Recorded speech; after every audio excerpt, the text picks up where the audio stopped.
Matapos tumama ang malakas na lindol sa Davao Oriental, nagsagawa ng relief operation ang mga miyembro ng Regional Mobile Force Battalion 13 sa mga pamilyang labis na naapektuhan ng sakuna. Patrolwoman Joanna Cawile sa report.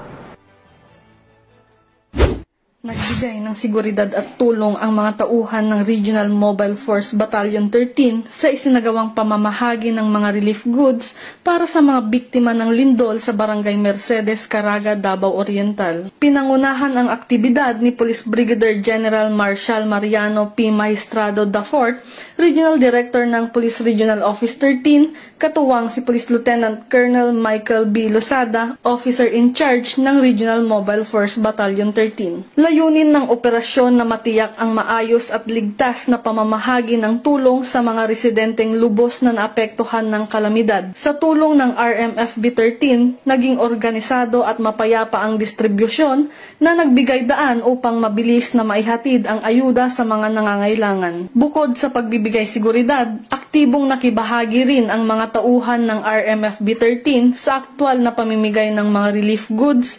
Ang kanilang presensya ay nagbigay ng kapanatagan at inspirasyon sa mga residente na nakaramdam ng suporta at malasakit mula sa kapulisan. Muling pinatunayan ng RMFB 13 ang kanilang tunay na diwa ng paglilingkod at malasakit sa kapwa.